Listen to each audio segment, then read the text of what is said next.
Good afternoon, everyone. My name is Kristen Jamerson, and I am the Education Director here at Sea Turtle Inc.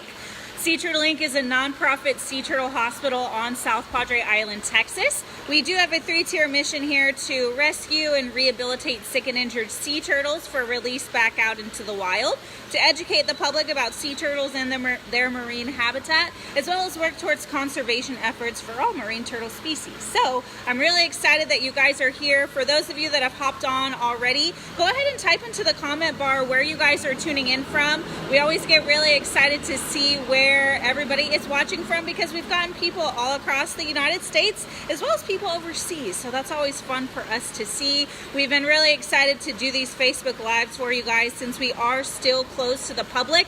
I know a lot of people are going to ask when we will be open again. We have not yet set a date, so as soon as we know that information, we will make that available for you guys so you can know when you are able to come in and visit us here at our facility. Oh, so we have some people commenting where they're coming from.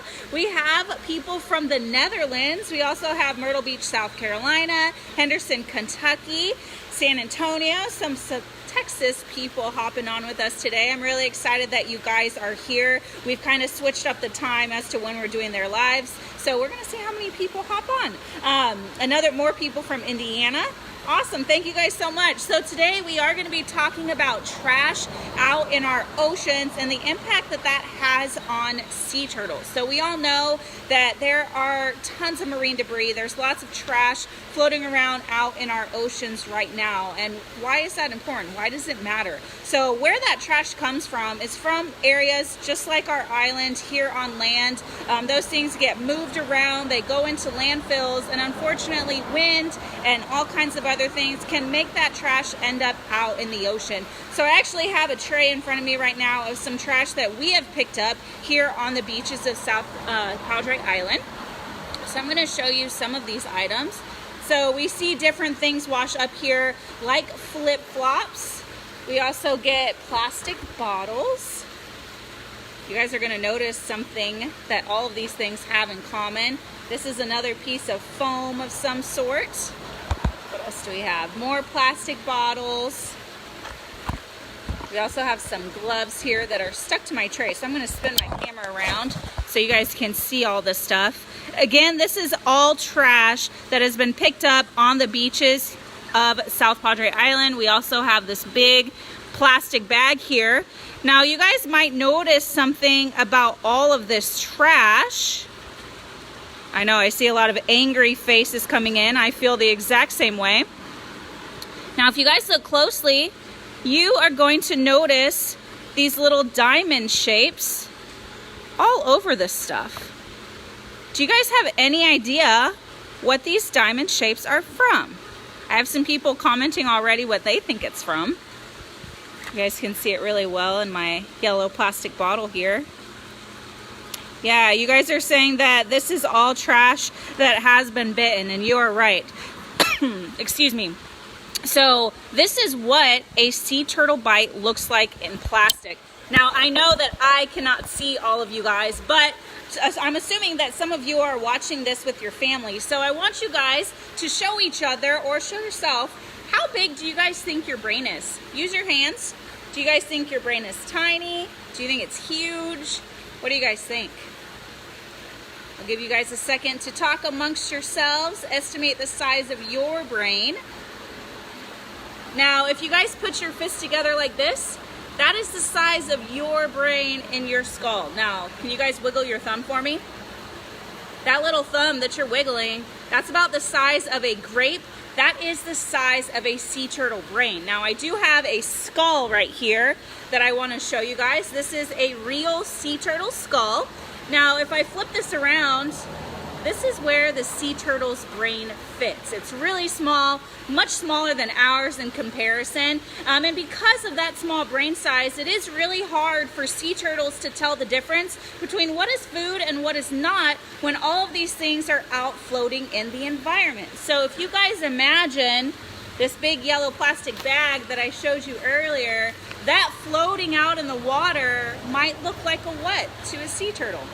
Go ahead and type into the comment bar. What do you guys think this trash looks like?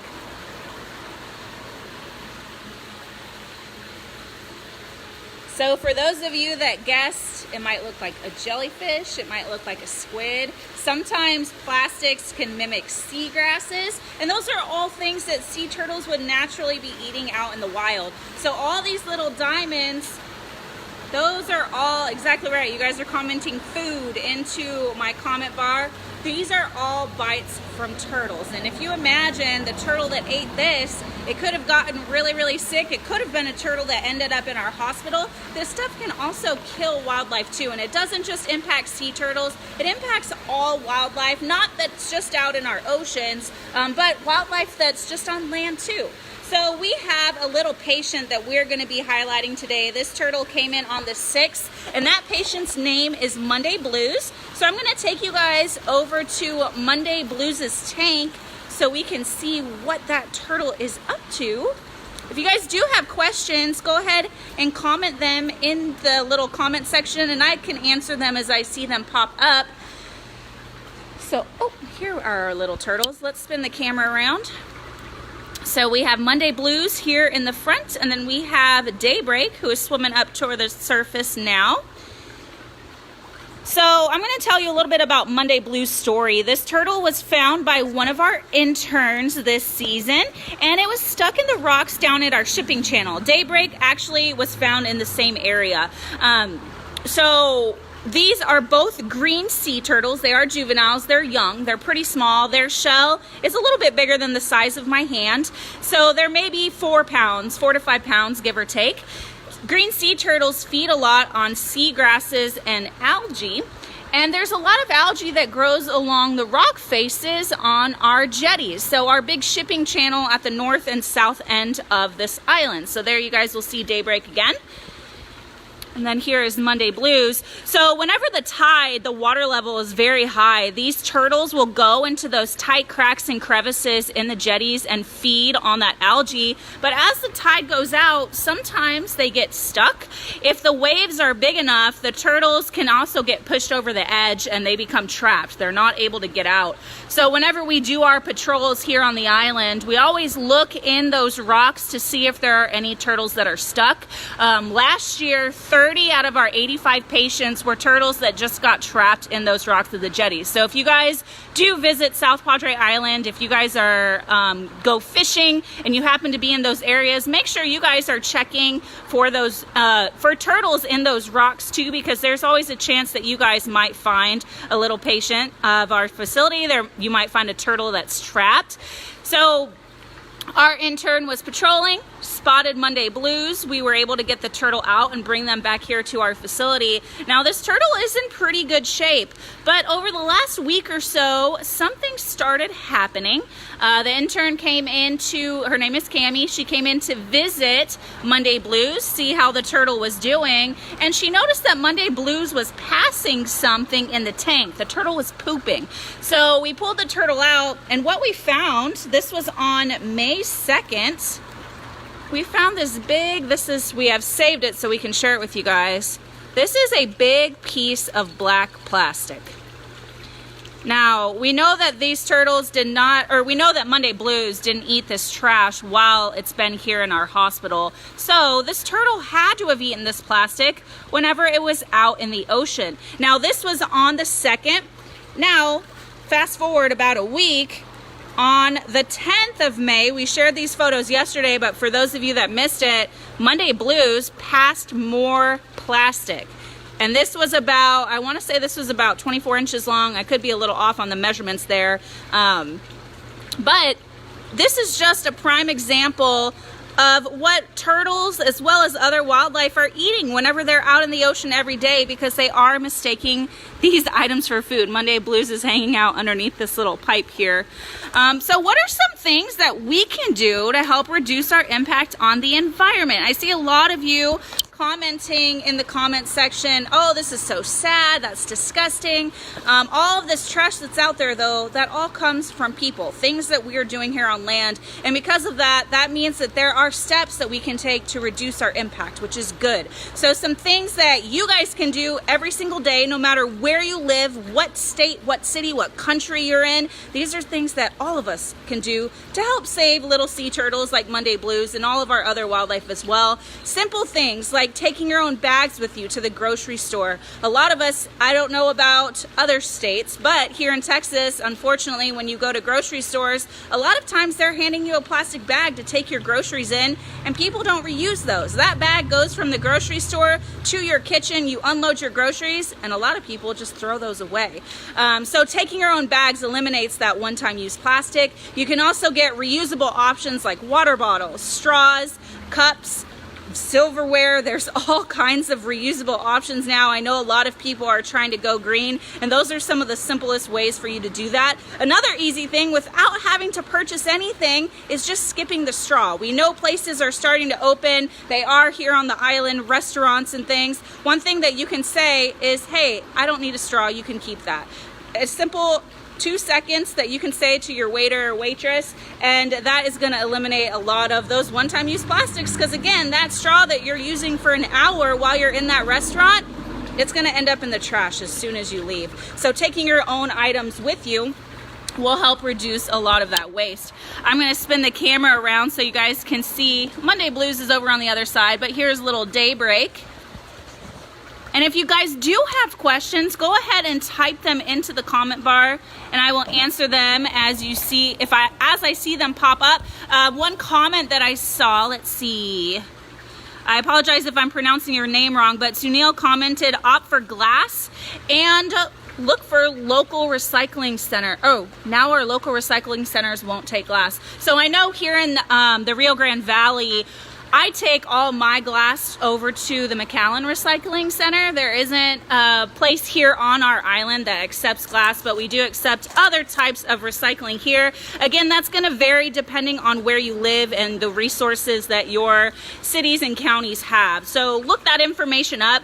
Recycling is really important, of course, but if you guys can limit those plastic items, you can purchase things in glass. That would be a awesome benefit to our turtles and the environment. A question coming in from Amber is, when will you guys be open again? That is a good question, and we do not have a definitive date set yet. We're still trying to decide. Everything is kind of up in the air with everything that's going on, so we're trying to put protocols in place that will keep our staff, our volunteers, as well as our visitors healthy. So that is going to take a little bit of time.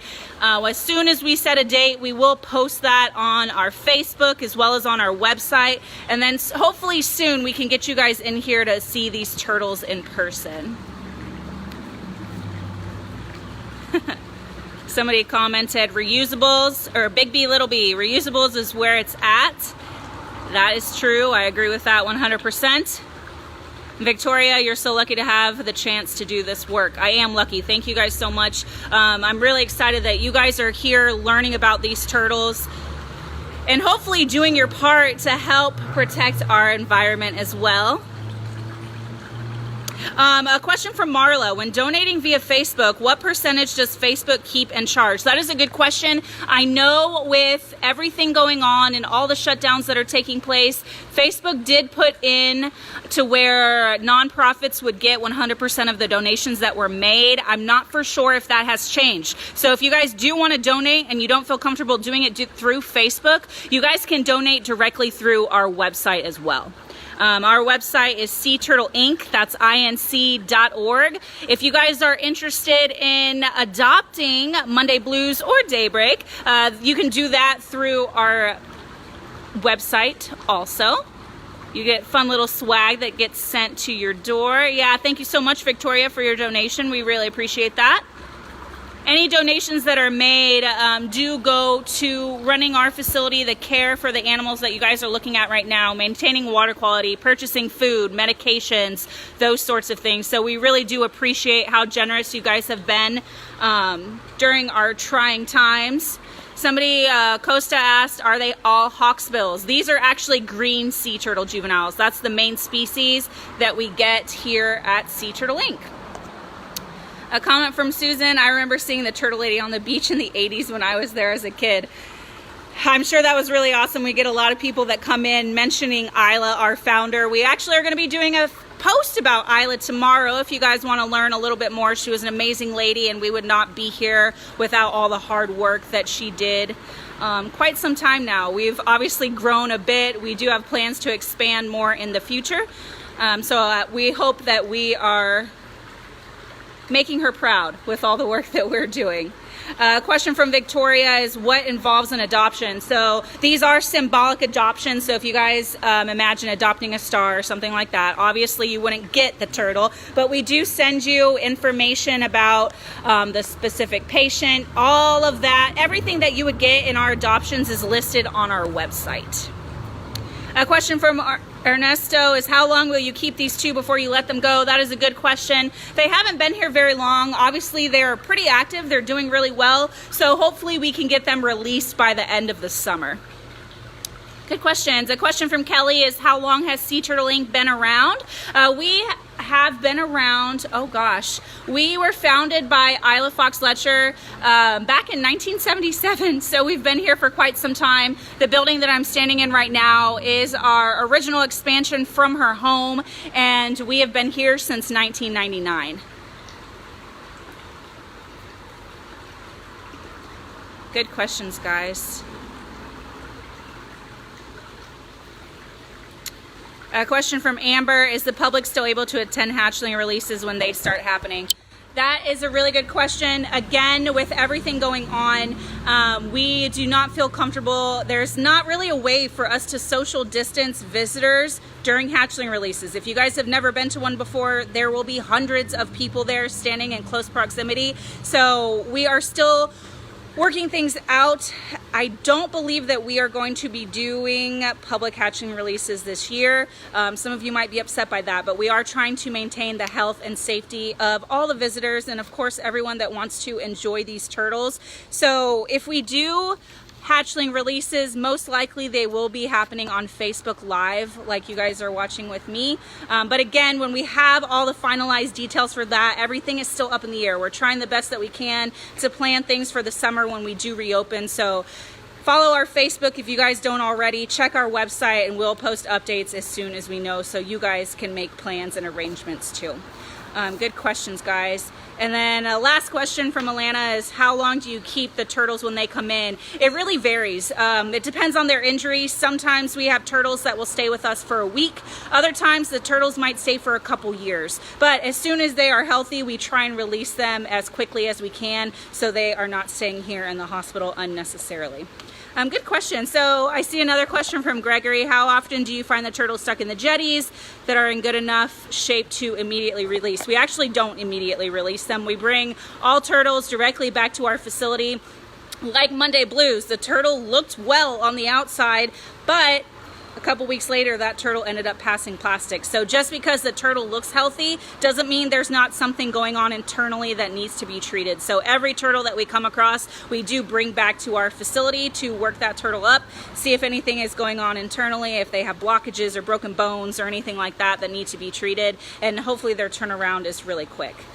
Good questions, guys. So I'm gonna conclude this Facebook Live. If there were questions I didn't get to answer, feel free to put them in the comment section and I will go back on my computer right now and answer as many as I can. Thank you guys so much for hanging out with us today. We will be going live again on Saturday. So if you guys want to get a nesting season update, it's been an awesome nesting season. We weren't able to get Emma, our field tech, on our Facebook Live last time because she was out on the beach with nesting turtles, but hopefully Rachel and Emma will be both joining you guys on Saturday, so make sure you tune in for that if you guys want to know how nesting season is going. Thank you guys so much again, and I hope you have an awesome rest of your day. I'm going to flip the camera around so you guys can see our little patients one more time. Here is Monday Blues swimming merrily in the tank, and then we have little Daybreak there off to the side. Thanks, guys. Have a good day.